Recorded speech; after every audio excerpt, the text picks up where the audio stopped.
নমস্কার দর্শক বন্ধুরা, ইমেজ বেঙ্গল হেলথ কেয়ার অনুষ্ঠানে আপনাদের সকলকে স্বাগত।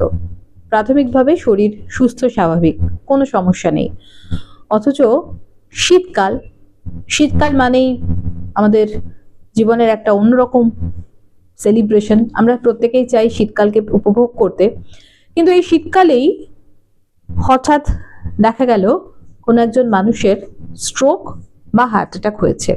আচ্ছা, এই স্ট্রোক বা হার্ট অ্যাটাক হবার পিছনে শীতকালের অর্থাৎ বিশেষ ঋতুর কি কোনো ভূমিকা থাকতে পারে? হ্যাঁ, এটা কিন্তু আজকের দিনে আলোচ্য বিষয় এবং এটা আমাদেরও প্রশ্ন। তো সেই প্রশ্ন নিয়ে আজকে আমরা কথা বলবো যে শীতকালে স্ট্রোক বা হার্ট অ্যাটাকের সম্ভাবনা বাড়ে কি? যদি বাড়ে তাহলে কেন বাড়ে? আচ্ছা, যদি বাড়ে তাহলে আমাদের খাদ্যাভ্যাস বা জীবনযাত্রার ক্ষেত্রে কি কোনো পরিবর্তন আনা সম্ভব? যারা হাইপারটেনশন এই অসুখে ভোগেন তাদের কি ডোজের ওষুধের কোনো পরিবর্তন দরকার? ইত্যাদি বিভিন্ন বিষয় নিয়ে আজকে আমরা কথা বলবো। আর আমাদের মধ্যে উপস্থিত রয়েছেন বিশিষ্ট interventional cardiologist doctor Arindam Pandey. নমস্কার স্যার, ইমেজ বেঙ্গল হেলথ কেয়ারে আপনাকে স্বাগত জানাচ্ছি। প্রথমেই স্যার, আমরা অনেক সময় শুনে থাকি যে শীতকালের হার্ট অ্যাটাক বা স্ট্রোকের চান্স বেড়ে যায়। এটা কি সত্যি ঠিক কথা? শীতকালে কি বাড়ে? ডেফিনেটলি বাড়ে। তুমি যদি দেখো যে বিভিন্ন হসপিটালে যে অ্যাডমিশন রেট, তার সিজনাল ভ্যারিয়েশন, তাহলে তুমি তার একটা ট্রেন্ড পাবে। কারণ এটা নিয়ে তো এখন এটাকে বলা হয় অডিট করলে এই এই ডেটাগুলো উঠে আসে। তাতে কোন সময় বছরের কোন ধরনের রুগীরা বেশি অ্যাডমিশন হচ্ছে সেটা নিয়ে যারা হেলথ কেয়ারের ম্যানেজমেন্ট লেভেলে রয়েছেন তারা তো আলোচনা করে। তাতে একটু তুমি যদি নজর দাও দেখতে পাবে যে শীতকালে ডেফিনেটলি খুব ভালো ওয়েদার, সবাই এনজয় করছে, কিন্তু হসপিটালের আইসিইউ গুলো কিন্তু ফুল থাকে। তার একটা তো কারণ শীতকালে ঠান্ডা লেগে যারা ওই সিওপিডি, ব্রঙ্কিয়াল অ্যাস্থমা, তাদের ইনফেকশন বাড়াবাড়ি হলে পরে আমরা বলি অ্যাকিউট এক্সাজারবেশন, তারা একটা বেশ বড় সংখ্যক চাঙ্ক অফ বেড অকুপাই করে। আর দুটো তিনটে রোগ কিন্তু বাড়ে, তার মধ্যে একটা বাড়ে ব্রেন স্ট্রোক, সেকেন্ড হচ্ছে হার্ট ফেলিয়ার, যেটাকে আমরা বলি অ্যাকিউট ডিকম্পেনসেটেড হার্ট ফেলিয়ার, এবং থার্ড হচ্ছে হার্ট অ্যাটাক। প্রত্যেকটারই কারণ রয়েছে। একটা তো ইনফেকশন বেড়ে যায়, তার জন্য তোমার যখনই শরীরে ধরো হার্ট ফেলিয়ারের কথা বলি, হার্ট ফেলিয়ার পেশেন্টগুলো তো এমনি ওষুধপত্র দিয়ে ভালো আছে, যখনই শরীরে একটু ইমব্যালেন্স হচ্ছে তখন এই হোমিওস্ট্যাসিস, যে ভালো একটা ভারসাম্য, সেটা নষ্ট হয়। সেটা ইনফেকশনে হতে পারে, কারো হিমোগ্লোবিন ফল করে গেল, অ্যানিমিয়া, কারো একটা হঠাৎ শরীরে অ্যারিথমিয়া হলো, এট্রিয়াল ফিব্রিলেশন, বা হার্ট রেট কোনো কারণে বেড়ে গেল, সেসব কারণে প্রেসিপিটেট করতে পারে। কারো থাইরয়েডের প্রবলেম আছে, হয়তো থাইরয়েডটা একটু খুব বেড়ে গেল, থাইরোটক্সিকোসিস, তার থেকেও হয়। কিন্তু ইনফেকশন ইজ ভেরি কমন, যার জন্য বোথ সিওপিডি, ব্রঙ্কিয়াল অ্যাসমা এবং হার্ট ফেলিয়ার, তাই না? তো এটা কিন্তু অবশ্যই তোমাকে ঠান্ডা লাগানো যাবে না, যেগুলো আমরা নর্মালি বলি, একটু কি ক্লথিং তুমি করছো, জামা কাপড় কি পরছো, সেটার ইম্পর্টেন্স আছে। কিন্তু এর সঙ্গে আরেকটা জিনিস এখন কিন্তু একদম পরিষ্কার, যেটা একদম সমস্ত গাইডলাইন রেকমেন্ডেশনে চলে এসছে, সেটা হচ্ছে অ্যাডাল্ট ভ্যাকসিনেশন।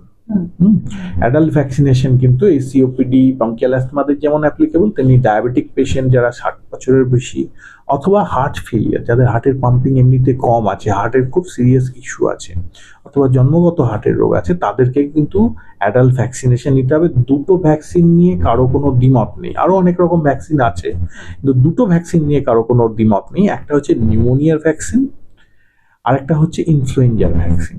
তাহলে এই দুটো কিন্তু এই ধরনের রোগীদের ক্ষেত্রে একদম ম্যান্ডেটরি। আর যদি আমরা স্ট্রোকের কথা বলি, হার্ট অ্যাটাক কেন শীতকালে বাড়ছে? শীতকালে বাড়ছে তার কারণ একটা হচ্ছে there is a seasonal trend of blood pressure change. গরমকালে কমে যায় অনেকটা, কারণ গরমকালে যেহেতু গরম, আমাদের ঘাম কিছুটা বেরোচ্ছে, আর আমাদের যে পেরিফেরাল ভেসেলগুলো আছে সেগুলো ডাইলেট করে যায়, তার মানে ব্লাড প্রেশার কম থাকে। শীতকালে ঠিক উল্টোটা হয়, একটা তো ভ্যাসো কনস্ট্রিকশন, যেখানে যেখানে ঠান্ডা লাগছে পেরিফেরিতে, সেখানে ব্লাড প্রেশার তার জন্য বেড়ে যাওয়া, আর ঘাম হওয়াটা কমে যাচ্ছে, তাই না? এবং এইসব খাবার দাবারের কিছুটা রোল রয়েছে। আমরা একটু গুরুপাক খাবার খেতে পছন্দ করি শীতকালে, তো সেটা খেয়ে তো নিচ্ছি, একটু হয়তো লেট নাইটে খাবার খাচ্ছি, যেটা আমরা নর্মালি গ্রীষ্মকালে অতটা বেশি করি না। কিন্তু সব থেকে ইম্পর্টেন্ট এই ব্লাড প্রেশার যে বেড়ে যায়, বিশেষ করে ব্লাড প্রেশারের যেমন সিজনাল ভেরিয়েশন হয়, তুমি সারাদিনে যদি ব্লাড প্রেশার তুমি লক্ষ্য করো, সেটারও কিন্তু একটা চেঞ্জ হয়, একটা ভেরিয়েশন হয়। আমরা বলি diurnal pattern of change of blood pressure. সকালবেলায় আর্লি মর্নিং এ ঘুম থেকে ওঠার সময়, সেই সময় একটা সার্চ হয়, তারপরে আস্তে আস্তে কমে, বিকেলের দিকে আবার বাড়তে থাকে, সন্ধ্যের দিকে আরো বাড়ে, আবার রাত্রিবেলা ঘুমিয়ে পড়লে সেটা আস্তে আস্তে ডিপ করে। তো আর্লি মর্নিং সার্চ যেটা হচ্ছে সেটা খুব মারাত্মক, কারণ ওটা নর্মাল অবস্থায় যেটা হয় তার থেকে অনেক বেশি হয় শীতকালে। আবার অনেকের অভ্যেস আছে যে আর্লি মর্নিং এ ঘুম থেকে উঠে হাঁটতে চলে গেল, তো মর্নিং ওয়াক করো, ব্যায়াম করলো। তো তারা যখন যাচ্ছে, প্রথম কথা ব্লাড প্রেশার বেড়ে যাচ্ছে, সবাই তো আমরা মনিটর করি না, আর আর্লি মর্নিং সার্চটা শীতকালে একটু বেশি হচ্ছে। সেই অবস্থায় সে শীতকালে একদম অতটা হয়তো ভালো করে জামা কাপড়ের দিকে নজর দিল না, ঠান্ডা জায়গায় গেল, ঠান্ডা জায়গায় আরেকটু বেশি ভ্যাসো কনস্ট্রিকশন, সব মিলিয়ে একটা খুব অ্যালার্মিং লেভেলে ব্লাড প্রেশার বেড়ে যায়। ব্লাড প্রেশার বেশি থাকলে না সিমটম কিছু হয় না, কিন্তু যখনই ওরকম 180, 190, 200, 210, তখন কি হবে, একটা স্ট্রোক হয়ে যাওয়ার চান্স। স্ট্রোক মানে ব্লাডটা একটা ভেসেল চট করে একটু ছিঁড়ে গেল, ব্লিডিং হয়ে গেল। আর এই ব্লাড প্রেশার বেশি হলে, তার জন্য ব্লাড প্রেশারের সঙ্গে তো হার্ট অ্যাটাকের ডিরেক্ট রিলেশন। ব্লাড প্রেশার বেশি হলে সেই সময় একটা হার্ট অ্যাটাক হওয়ার একটা কিন্তু চান্স থাকে। ওই জন্য আমরা দেখি দিনের কোন সময় হার্ট অ্যাটাক আর স্ট্রোক গুলো বেশি হয়, এই আর্লি মর্নিং এ কিন্তু চান্সটা বেশি, এবং সেটা সারা বছরে যতটা বেশি হচ্ছে শীতকালে আরো অনেক বেশি হয়ে যাচ্ছে। তো এই দুটো কারণেই তাহলে কিভাবে আটকাবো? সবাই কি তাহলে যাদের আছে ব্লাড প্রেশার হয় বা স্ট্রোক নাহলে হার্ট অ্যাটাক হবে? সেরকম না। এই সময় ওই জন্য আমরা বলি একটু আপনার যে রেজিম, যেটা নর্মালি আপনার ব্লাড প্রেশারটা কন্ট্রোল করে রাখতো, শীত পড়ার সঙ্গে সঙ্গে আপনার ডাক্তারবাবুর সঙ্গে একটু পরামর্শ করুন। সে হয়তো একটু স্ট্র্যাটেজি চেঞ্জ করলো, একটু অদল বদল করলো, টাইমিং ডোজটা হয়তো চেঞ্জ করলো, অথবা একটা হয়তো ছোট্ট অ্যাডিশন দিয়ে রাখলো সকালের দিকে। সেইগুলো করে কিন্তু এটা কন্ট্রোল করা যায়, এবং আপনাকে নিজেকেও একটু ওয়াকিবহাল হতে হবে। সারা বছর অতটা দরকার নেই, কিন্তু সিজন চেঞ্জের সময় বাড়িতে যদি একটু মাপা যায় ব্লাড প্রেশারটা, ভালো করে মাপতে হবে, প্রপার ওয়ে আছে কিভাবে মাপা যায়। কিন্তু বাড়িতে এই সময় অন্তত শীত শুরু হওয়ার সময়, আবার যখন শীত চলে যাচ্ছে তখন উল্টো জিনিসটা হবে, তখন তো ব্লাড প্রেশারটা কমে যাবে। তাহলে তখন যদি ওই বেশি ডোজটাই কন্টিনিউ করে যাচ্ছে, তখন ব্লাড প্রেশার ফল করে অন্য বিপদ হতে পারে। তো এই দুটো সময় একটু মনিটরিং, এবং দরকার হলে আপনার রেগুলার চিকিৎসক রয়েছেন, ফিজিশিয়ান রয়েছেন, তার সঙ্গে একটু যোগাযোগ করলে কিন্তু অনেক ক্ষেত্রেই এটা আটকানো যেতে পারে। একদম। স্যার, আপনি একটু আগে বলছিলেন খাবার দাবারের কথা, রিচ খাবার আর লেট নাইট খাওয়ার কথা বলছিলেন, তো শীতকালে স্ট্রোক বা হার্ট অ্যাটাক বাড়াতে এই দুটো কতটা দায়ী হয়? দায়ী কিন্তু হয়। তুমি নিজেই দেখবে, তোমার নিজের ক্ষেত্রে একটু চিন্তা করে দেখো, যেদিন তুমি খুব রাতে খাবার খেয়েছো, 11টা 12টা হয়ে গেল, যেটা কিনা খুব আনকমন না। আমরা বিভিন্ন জায়গায় সোশ্যাল গ্যাদারিং এ যাই, কেউ একটু পার্টি করতে ভালোবাসি, একটু পার্টি করলাম। নর্মাল তুমি যদি 7টা 8টার সময় খেয়ে ঠিক সময় ঘুমিয়ে পড়লে, পরের দিন যতটা তোমার সমস্যা হচ্ছে না, কিন্তু নর্মাল এই অ্যাবনর্মাল সিচুয়েশন গুলোতে দুটো প্রবলেম। একটা তো হজম করতে অসুবিধা, আর 2 নম্বর খাবারটার পরিমাণটাও বেশি হয়ে যায়। বাইরে গিয়ে খাবার খেলে একটু অন্যরকম খাবার থাকে বলে, রোজ দিনের বাড়ির খাবারের থেকে একটু অন্যরকম, একটু আমরা সবার সঙ্গে গল্প করতে করতে বেশি খেয়েও ফেলি, এবং তার ফলে একটা অ্যাকিউট প্রবলেম যে হজমের সমস্যা হলো, তার থেকে একটা কালমিনেট করে একটা জায়গায় পৌঁছালো। আর একটা হচ্ছে বেশি তুমি এগুলোতে যদি যাওয়া শুরু করো, তাহলে ওভারঅল তোমার ক্যালোরি ইনটেক কিন্তু বেড়ে যাচ্ছে, তাই না? তুমি বাড়িতে থেকে যতটা কন্ট্রোল করতে পারছো, বাইরে গেলে করতে পারছো না। বিয়ে বাড়িতে গেলে আমরা বেশি খেয়ে ফেলি, নর্মাল যতটা খাই তার থেকে তো বিয়ে বাড়িতে আমরা বেশি খাই। তো তুমি যদি এরকম মাসের 5টা 6টা কি 7টা 8টা এরকম বিয়ে বাড়ি, এরকম সোশ্যাল, তো ওভারঅল তোমার at the end of the month তোমার টোটাল ক্যালোরি অনেক বেশি হয়ে যাচ্ছে। সবটাই কিন্তু জমা হচ্ছে। বিশেষ করে লেট নাইটের খাবার খাওয়ার পর তো আমরা কি করি, ঘুমিয়ে পড়ি। ঘুমিয়ে পড়লে তোমার কোনো ক্যালোরি এক্সপেন্ডিচার হয় না, মানে পুরোটাই তোমার স্টোর হয়ে যাচ্ছে। তোমার যদি হজম ক্ষমতা ভালো থাকে, হয়তো হজমের গন্ডগোল হলো না, কিন্তু পুরোটাই তোমার ডাইজেস্ট হয়ে শরীরে স্টোর হয়ে গেল। সেটা কিন্তু তোমার আস্তে আস্তে ওজন বাড়াবে, আর ওজন ইজ ভেরি ইম্পর্টেন্ট। আর ওজনের সঙ্গেই তো এইগুলো ফ্রি আসে না, তোমার কোলেস্টেরলের সমস্যা, সুগার, ব্লাড প্রেশার, তো সব কিছুর সঙ্গে কিন্তু আরেকটা রিলেটেড আছে, তাই না? একদম। স্যার, আরেকটা বিষয় যেটা বলার, যে আমরা দেখেছি যে অনেক পেশেন্ট আছেন যারা ব্যায়াম করতে যান সকালবেলা বা ভোরবেলা হাঁটতে যান। আপনি একটু আগেই বলছিলেন যে ভোরবেলা প্রেশারটা অনেক বেশি থাকে, তাহলে তারা ব্যায়ামটা বা এক্সারসাইজটা বা হাঁটাটা কখন করবেন? এক্স্যাক্টলি এই সময়টা আমি আমার পেশেন্টদের যেটা অন্তত বলে থাকি, যে আপনি 5টার সময় সারা বছর যেতেন যান, কিন্তু শীতকালে ওটা করলে হবে না। শীতকালে আপনাকে একটু লেটে বেরোতে হবে। খুব ভালো হয় যখন রোদটা উঠে গেল, 7টার সময় বেরোন, 8টার সময় বেরোন। সে সময় গিয়ে আপনি মাঠে, একটু ঠান্ডাটাও কমে যায়, আপনি রোদের মধ্যে থাকুন। একটু রোদেরও তো অনেক ইম্পর্টেন্স আছে, যদি অত আর্লি মর্নিং এ রোদে অতটা ভিটামিন ডি শরীরে তৈরি হয় না, কিন্তু অন্তত ঠান্ডা লাগার চান্সটা কমবে। আবার এরকম উইন্ডি সিচুয়েশন, খুব বাইরে ঠান্ডা হাওয়া, খুব ওয়েদার খারাপ, তখন আপনি জোর জবরদস্তি করে বাইরে গিয়ে না করে, আপনি যা করছিলেন এক্সারসাইজ, সেগুলো ঘরের মধ্যে করুন।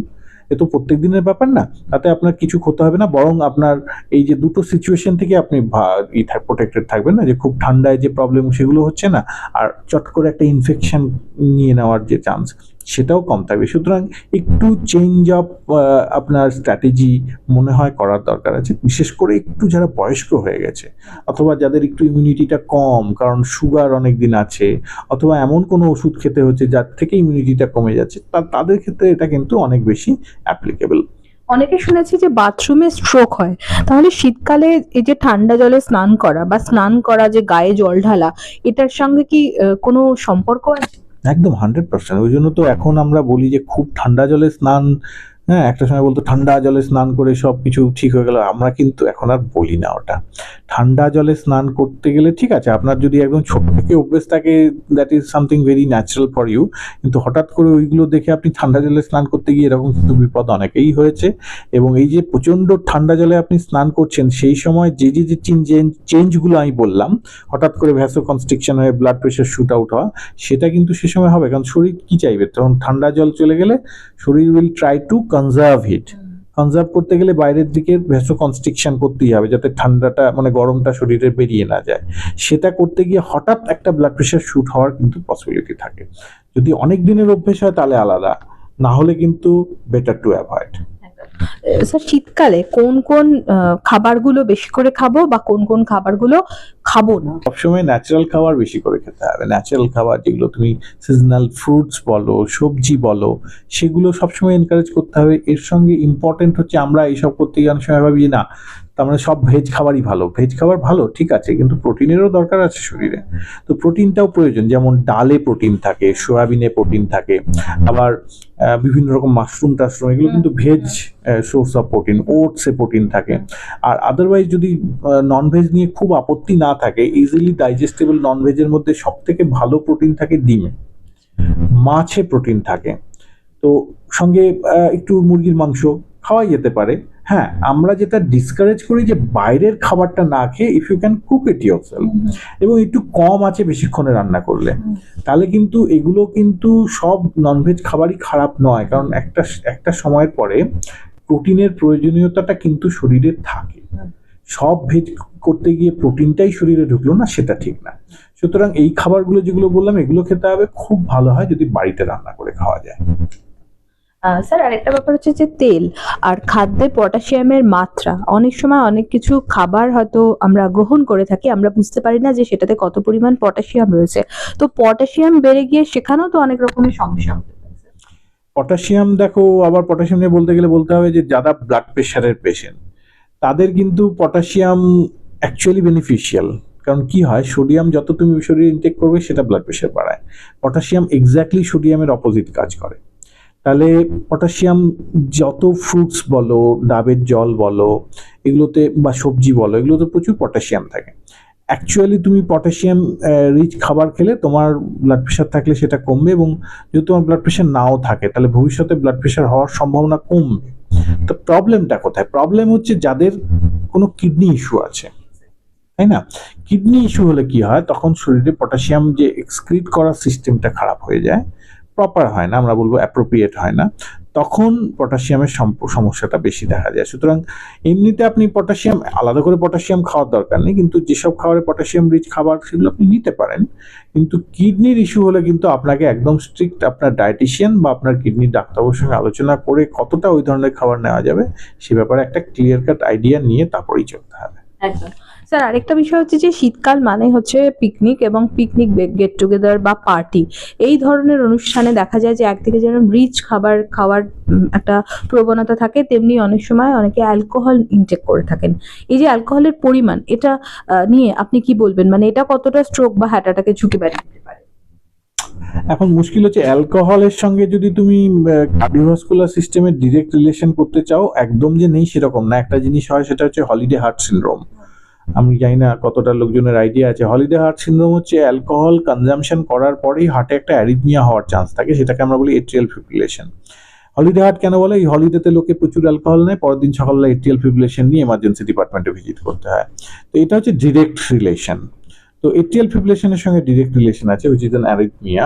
কিন্তু হার্ট অ্যাটাক বা অন্যান্য যে রোগগুলো আছে কার্ডিওভাস্কুলার, তার সঙ্গে কিন্তু অ্যালকোহলের ডিরেক্ট রিলেশন এস্টাবলিশড নয়। কিন্তু প্রবলেম হচ্ছে অ্যালকোহল নিলে দুটো জিনিস হয়, একটা হচ্ছে অ্যালকোহলের সঙ্গে এমন খাবার অনেক চলে যায়, অ্যান্ড ওভারঅল বেশিরভাগ অ্যালকোহলই কিন্তু ওবেসিটিতে ভোগেন।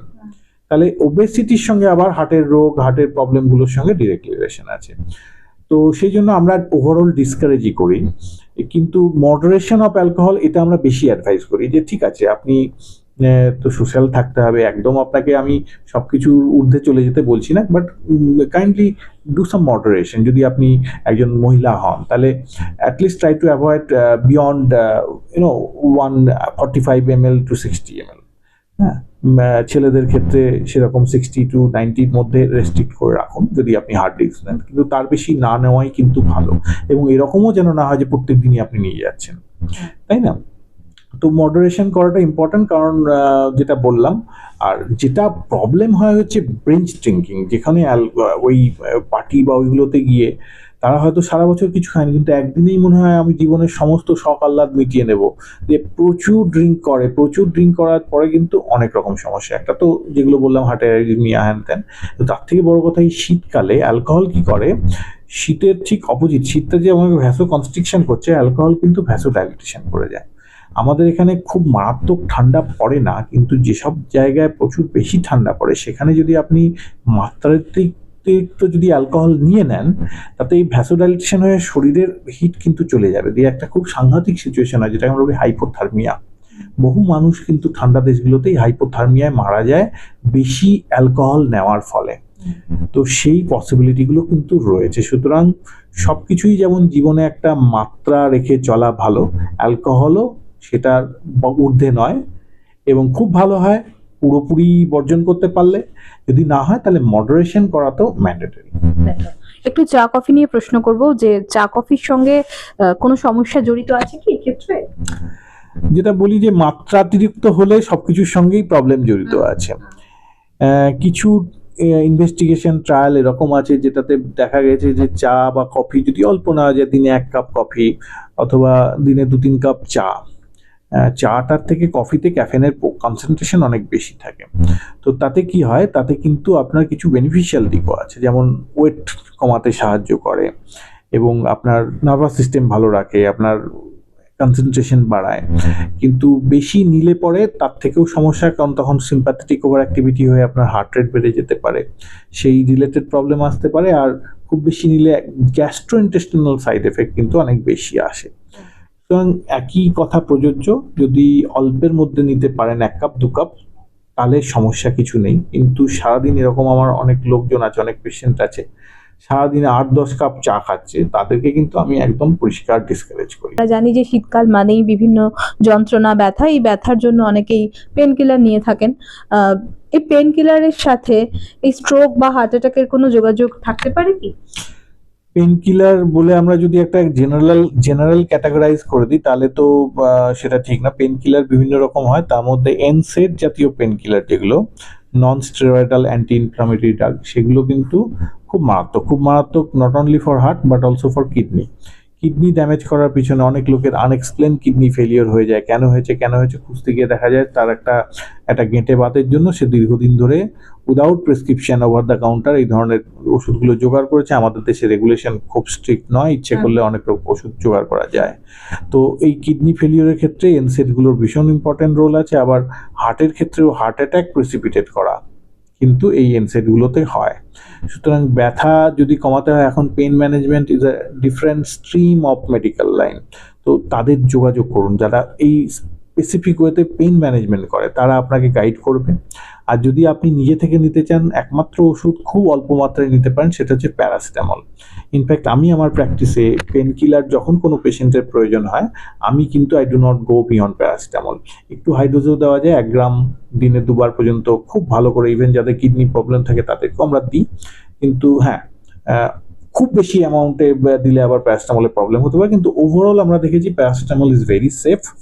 এটা আপনি ইউজ করতে পারেন without any consultation or prescription as an over the counter. কিন্তু তার বাইরে যে কোনো রকম ওষুধ আপনি ব্যবহার করার আগে অবশ্যই আপনার ডাক্তারবাবুর পরামর্শ নিন, কারণ এগুলো থেকে বিভিন্ন প্রবলেম বিভিন্ন মানুষের কিন্তু হতে পারে, হার্ট হতে পারে, কিডনিও হতে পারে।